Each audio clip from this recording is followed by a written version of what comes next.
Hi guys, bringing you a video today looking at another one-man's kit scenario. Looking at a private in the Durham 2nd Battalion Durham Light Infantry serving in Cologne in 1919 with the Army of Occupation. Thought I'd preface this with a little bit of an introduction.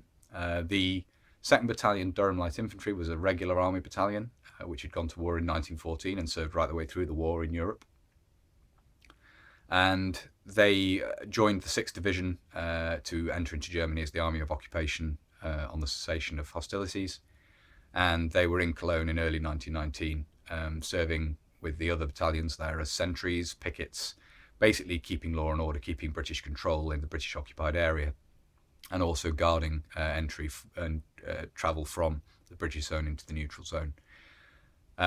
The sentry duties and so forth were dull. There were parades and things, and the accounts at the time show that the return to peacetime soldiering was difficult for many. The 2nd Battalion would serve out in Cologne until April 1919, when the battalion was sent home, and was the vast majority of men serving were demobbed, and the battalion was essentially disbanded. It was reformed again in 1920 and sent overseas. So the men who'd served through were primarily disbanded, although the battalion had to be rebuilt in early 1918 or mid 1918 after the German Spring Offensive.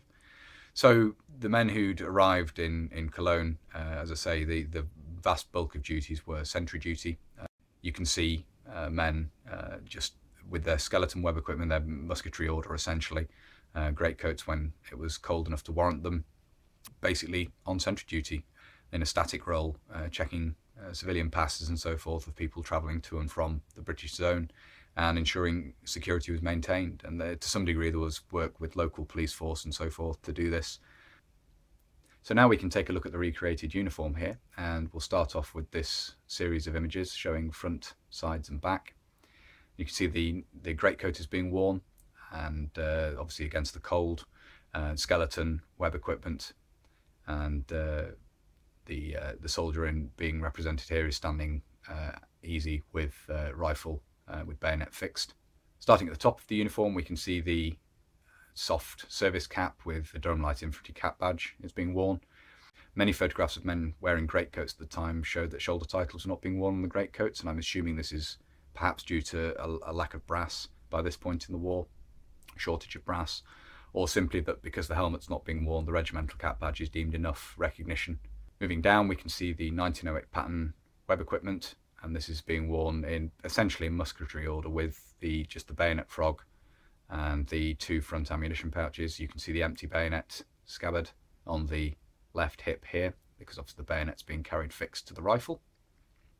And here we can see that the web equipment is being used to carry ammunition, just a very limited supply. Photographs show not much ammunition being carried. The pouches are generally look to be quite empty, but the right-hand cartridge carriers here have each been filled with 5-round charges of 303 ammunition for a total of 25 rounds.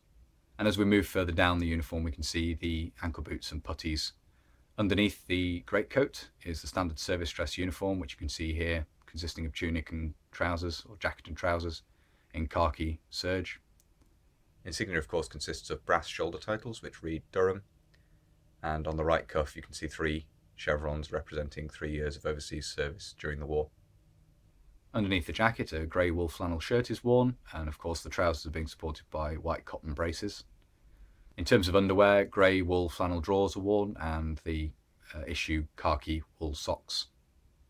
And in terms of identification, the soldier carries the paybook in the top right pocket of the jacket, and this is a August 1918, I believe, print example of the AP64 paybook, which would obviously have been, if the soldier had needed it renewing, the latest print would be used, which is what we have here. And also ID discs are being worn at the neck. So there we've looked at the uniform and equipment of a private in the 2nd Battalion Durham Light Infantry in Germany in 1919, Cologne specifically. But this gives an overview of the sort of uniform and equipment that was worn by sentries in Germany at this time, sentries of the British Army, the Army of Occupation, which would become the British Army of the Rhine. It's an interesting period of history, obviously. The great tumult of the war basically ending with Germany broken but not completely subjugated, and obviously that would set the store for the various political ramifications which would come from that, the unrest that would immediately develop post-war, and the regime that would be spawned by that. So it's a very interesting formulative piece of history in that regard. I hope you found it interesting looking at the uniform items here, as always.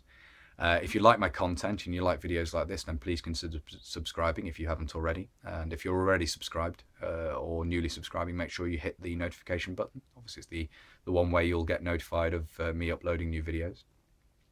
I also have a Facebook and an Instagram page if you're interested in that sort of thing, and I share photographs of the collection and so forth there. So if you'd be interested in seeing that, then consider checking out the links in the description. And that's it for now. So until next time, bye for now.